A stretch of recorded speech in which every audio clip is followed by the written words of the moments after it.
नम पार्वती पते हर हर महादेव.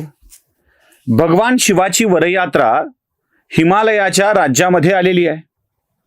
बरं, भगवान शिव आपल्या समस्त रुद्रगणांच्या सह पिशाच्यांच्या सह तिथे आलेत.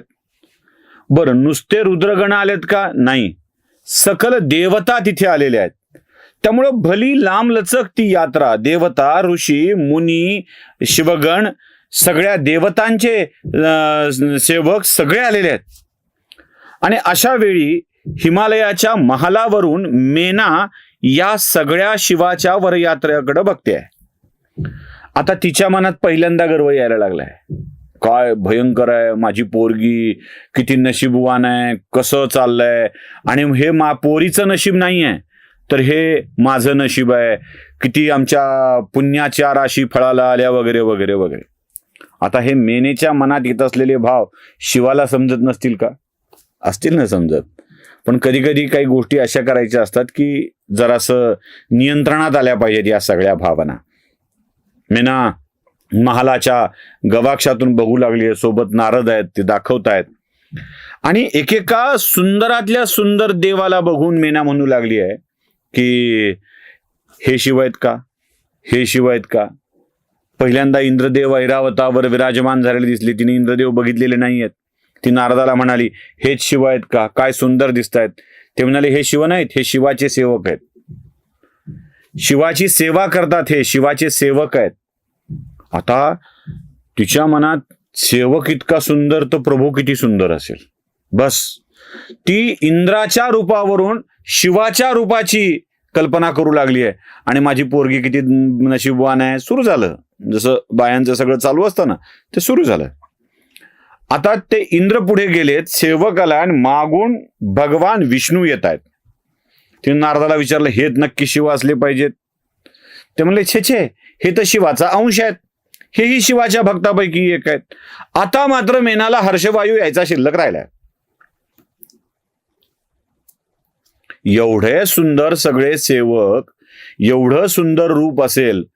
ते गाणं नाही का, जिसकी रचना इतनी सुंदर वो कितना सुंदर होगा. म्हणजे ज्याच्यापासून जन्मलेले विष्णू एवढे सुंदर आहेत, तर मग ते किती सुंदर असतील, शिव किती सुंदर असतील. बस ती आता शिवाच्या रूपाची कल्पनाच मनामध्ये करते. एकेका देवाला ती बघत, हे शिव आहेत का, हे शिव आहेत का विचारते. आणि नारद, नाही, ते तर अजून मागच आहेत, ते तर अजून मागच आहेत असं म्हणतायत. आणि तिच्या मनात येत असलेल्या या भावनांचा विचार शिव करू लागलेत. शिवाना वाटलंय, असं आहे का, हिला मी सुंदर पाहिजे का? थांब जरा, सासूची खोड कशी मोडावी जावयाला कळतं, एकदम कळतं. म्हणजे आत्ताही तसंच चाललंय. बहुतेक जावाई सासूची खोडच मोडतात. कधी कधी जावाई जास्त सरस ठरतो, कधी सासू सरस चढते. शिवानी मेनासाठी म्हणून, तिला दाखवायचं म्हणून अक्राळ विक्राळ रूप घेतलाय.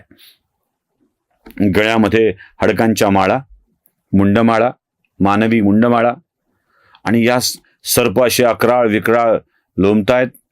3 मुख आहेत, 3ही मुखाला 3 डोळे आहेत.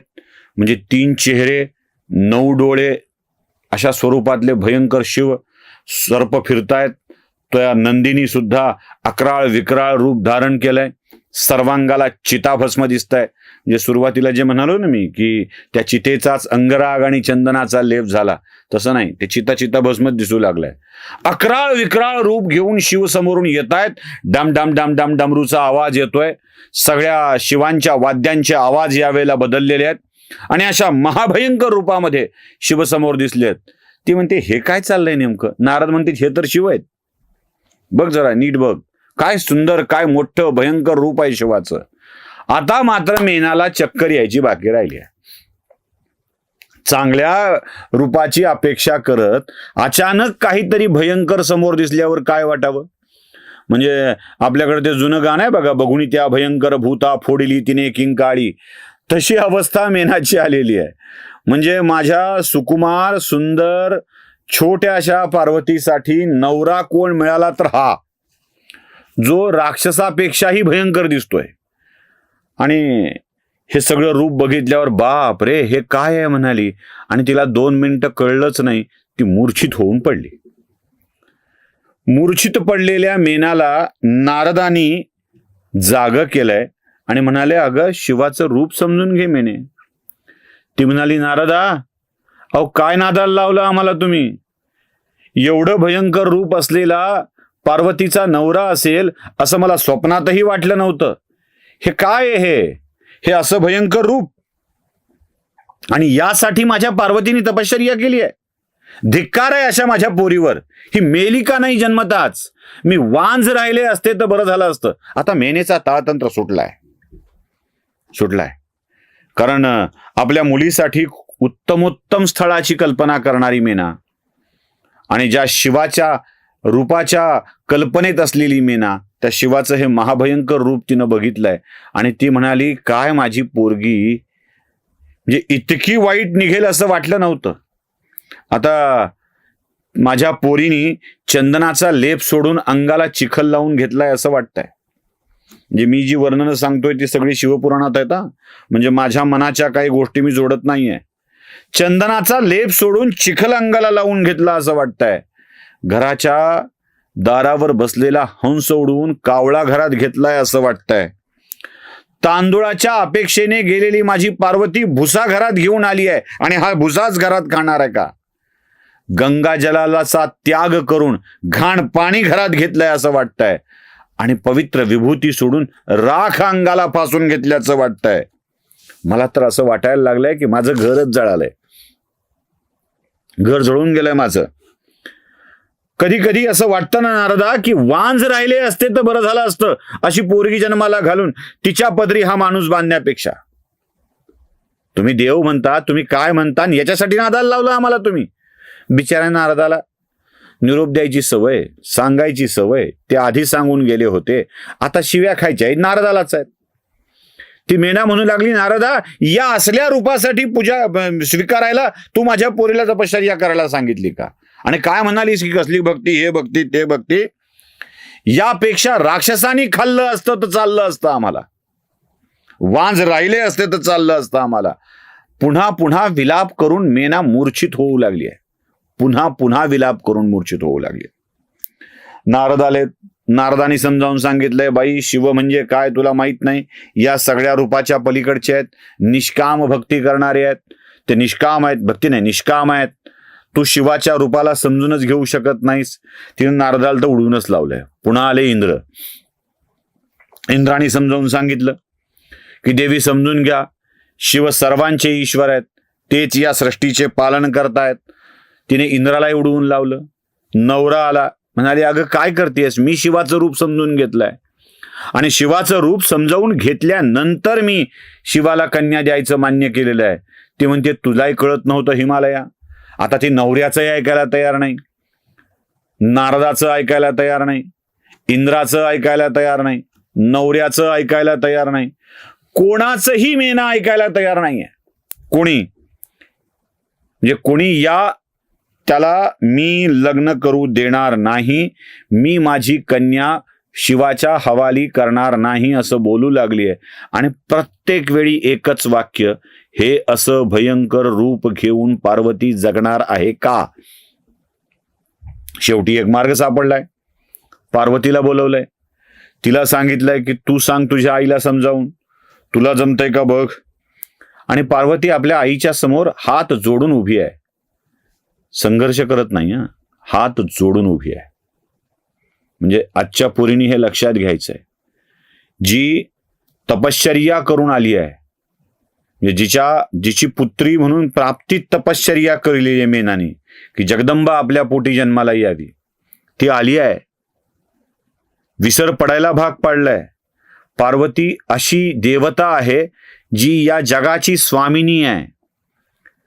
तिला शिवाशीच विवाह करायचा आहे आणि त्यासाठीच तिचा जन्म आहे. त्यासाठीच हा विवाह कोणी रोखू शकणार नाही आहे, कोणालाही थांबवता येणार नाही आहे. पार्वतीनी मनात घेतलं असतं तर मेनेच्या बुद्धीचा पालट सुद्धा करू शकली असती आपल्या शक्तीने, पण ते केलेलं नाहीये. ती हात जोडून आई समोर उभी आहे आणि आईला म्हणतीये, आई तुझी बुद्धी एवढी न्यायप्रिय आहे, एवढी चांगली आहे, ती आज कशी बिघडली ग? नेमकं आज काय झालं तुझ्या बुद्धीला की एवढा मोठा पालट पडलाय? शिव करता धरतायत, शिव सर्वस्व आहेत, त्यांना तुझा जावाई म्हणून तू स्वीकार कर. आई पोरींनो लक्षात घ्या, आईसोबत वाईट पद्धतीनं संघर्ष केलेला नाहीये. तिने आईला कन्व्हिन्स केलंय, आईला मान्य करायला लावलंय, पण आई आहे की ऐकतच नाहीये. ती म्हणते तूही जा, तू मेलेली बरी, तुला ढकलून देईन, तुझा जीव घेईन, पण मी काही शिवाच्या हवाली तुला करणार नाही. एवढ्या सगळ्याचं ऐकत नाही हे लक्षात आल्यावर दक्षाच्या यज्ञातल्या प्रसंग आठवून प्रत्यक्ष भगवान विष्णूंनीच मेनाला समजावून सांगण्याचा निर्णय घेतलाय. राग असावा तर मेनेसारखा बरं का, नाहीतर आपला राग म्हणजे त्या स्थानिक म्हणीप्रमाणे राग म्हणजे भीक माग, कायम काहीतरी गमवत आलोय आपण. पण मेना काहीतरी कमावणार आहे, आणि काय कमावणार आहे बघावं लागेल काय कमावणार आहे ते. आणि तिने असं काही कमावलंय ना की तिच्या कमाईतून अनेकांचं कल्याण झालंय, अनेकांचं. खरं तर मेनेच्या मनात आलेल्या अहंकाराला दूर करण्यासाठी महादेवांनी ते भयंकर रूप घेतलेलं होतं, आणि महादेव काही ते भयंकर रूप त्यागायला तयार नव्हते. खरं तर हा सगळ्यांसाठीचा महादेवांनी दिलेला वस्तुपाठ आहे की काय असं म्हणावं लागेल. म्हणजे माझ्या मुलीचा नवरा असाच असायला हवा असं ज्या ज्या आईच्या डोक्यात असतं, असं ज्या आईच्या डोक्यात असतं त्या प्रत्येक आईसाठी महादेवाने दिलेला हा वस्तुपाठ आहे, हा एक धडा आहे.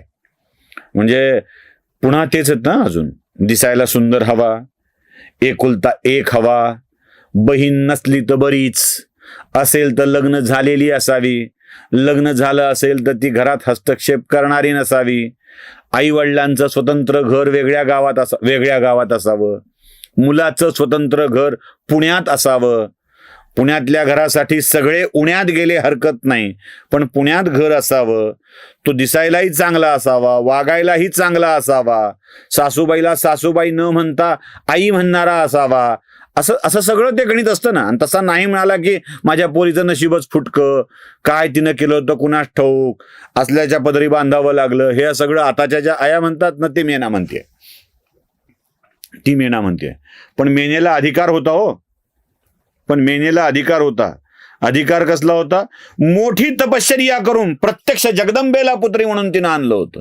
आपल्या हिडिंबा कुठे जगदंबेची तुलना करतोय आणि कुठे आपण त्या गोष्टी बोलायला जातोय याचा विचार करावा. जाऊ दे, कथेमध्ये या सगळ्या विषयाचा अंतर्भाव करण्याची फारशी आवश्यकता नाही, बोलता बोलता सांगून जावं म्हणून सांगतोय. मेनेला प्रसन्न करण्यासाठी आणि तिच्या मनातला विचार बदलण्यासाठी अनेकांनी प्रयत्न केलेत. तिच्या नवऱ्याने प्रयत्न केलेत, मुलीने प्रयत्न केलेत. मुलीलाही तुला मारून टाकावं असं ते म्हणाली आहे, मी कापून टाकीन म्हणाली आहे. इंद्राला दाद देत नाहीये, आणि भगवान विष्णू प्रत्यक्ष तिथं आलेत. म्हणाले मेने, इतका कसा भ्रमाचा पडदा तुझ्या बुद्धीवर पडलाय? तुला नाही कळत आहे शिव काय आहे ते? मी तुला समजावून सांगायला नाही आलोय, शिवाचं प्रत्यक्ष रूप काय आहे ते सांगायला आलोय.